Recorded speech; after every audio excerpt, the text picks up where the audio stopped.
Hashama arkafune kabajamtoota jaalatamtoota YouTube chaanaalii koo jalatti kan argamtani nagaan isiniif haa ta'u. Egaa akkuma beekamu obboleetti keenya kana suurri ishii bahee jira jechuudha. Isaan harka ishii fi miila ishii kana ciranii gatanis viidiyoon biraallee gadhiifamee jira jechuudha. Kanaafi waaqayyo lubbuu ishee amaaru jennaani haala baay'ee nama gaddisiisuuni kan duuti namallee akka qaba jechuudha. Akka waan namarraa hin alanne wayitti akkas akka bineensaatti bineensaafuu garaan namaa hin na'a jechuudha. Bineensaafuu jechuudha. Keessumaa warri beeruu jirtanii dubartoonni isaanii baay'ee garaa jabaatu jechuudha. Baay'ee tokko garaa waan jabaatanii fi adaraa keessan of eeggadha. Ani waggaa 4 beeruuti keessa kan hin hojjedhe jechuudha. Baay'ee tokko dubartoonni isaanii garaa isaanii jabaa nama hin jaalatan jechuudha. Hojiin uumati isaanitti ulfaateef malee sarraatanya zeegaa biraa hin jaalatan, keessumaa Itoophiyaa kan jedhame hin jaalatan jechuudha. Yeroo nama hojjechiisan illee dhugaa dubbachuu fi duuba namaa deemaniitu isuma hojjetamiyyuu irraa nama deebisanii iksisu yookiin immoo nama hojjechiisu jechuudha. Makaraa baay'ee na agarsiisan yeroo anaan gaafa lama xiyyiitiin itti baafataniiru, gaafa lama fooqirraan na darbachuudhaaf morma koo qabanii na darbachuudhaaf na geessaniiru fooqirra jechuudha. Dhugaa waaqayyooti. Gaafa tokko immoo bishaan danfaa natti naqaniiru jechuudha. Shaayii akka danfetti gannatti naqaniiru jechuudha. Garuu afaan isaanii keessaa nama cimaa ta'etu harka isaanii keessaa ba'a jechuudha. Seexanatu itti fayyadamaa jira isaanitti jechuudha. Kanaaf namuma ta'anii namuma fakkaatanii akka bifa waaqayyootti uumamanii garuu garaa namaaf hin laafan isaan waan isaan beekuti jechuudha. Nama hundammoo miti obboloota koo walitti qabaatu hin ta'in namni keessaa tokko namni gaariin jira. Garuu akkuma gaariin jirus immoo amaanis hin jira. Baay'ee baay'ee tokko garaa jabaatu baay'ee tokko ani manan gale hundumaatti kan hin arge dubartoonni isaanii keessumatti baay'ee tokko garaa jabaatu jechuudha. Baay'ee tokko namoota namaallee seeraan namaaf laatanii isamma biyyi isaanii akkas rakkatte iyyuu doolaarri dhabamee iyyuu too jiru yeroo duratti iyyuu akkuma jiru sanatti nuuf hin kennan turan. Baay'ee nama rakkisu turan. Baay'ee tokko naasa qayyaanadhaan garuu nama baay'ee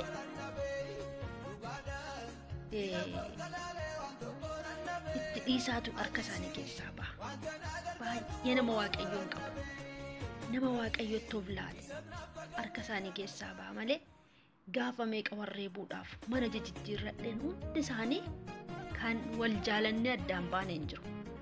Kan wal lollee kan nareebanii waan fe'an godhanii gadi sin ariyatu nama ariyatu jechuudha. Keessumatti ijoolleen beeruutiin beektu amma humna keessan fixanii duguggatanitti isin hojjechiisu jechuudha. Waan namni dadhabu ittiin fakkaatu, waan namni beela'u ittiin fakkaatu, waan namni du'u ittiin fakkaatu, waan Itoophiyaawwiin keenya beela'u yookiin immoo dheebottu yookiin immoo dadhabdu ittiin fakkaatu akka harreetti nama hojjechiisu jechuudha. Waaqayyo bichaan biyya sanaa yaadatu, waaqayyo bichaan dubartoota isaanii haa yaadatu, warra hamaa ta'anii jechuudha. Sagalee waaqayyo keessatti maal jedha? Warri hamoonni guyyaan itti dhufa jedha. Guyyaan waaqayyo itti dhufusi guyyaan isaas hin jira.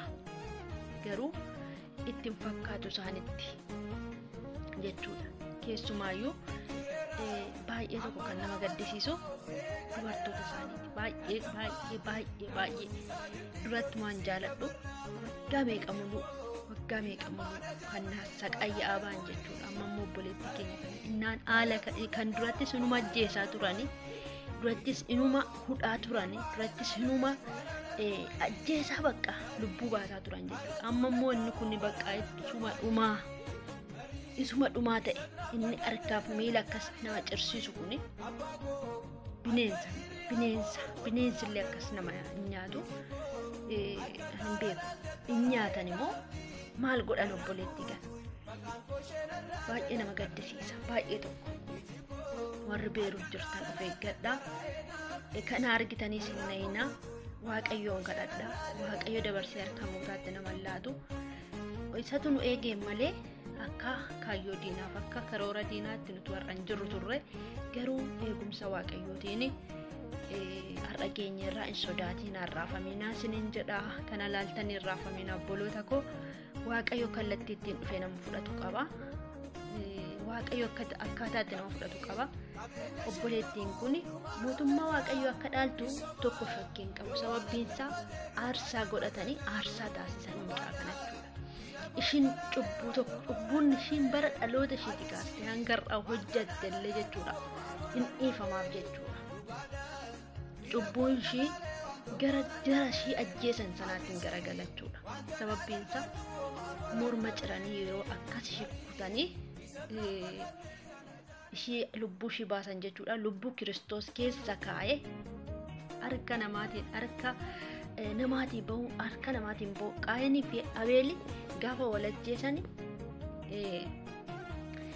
waaqayyo obboleessaa yeroo ajjeesu sana waaqayyo hin ajjeesne obboleessa isaa sana Qaayinii fi Abeeli wal ajjeesan obbolaa lamaan garuu hin ajjeesne.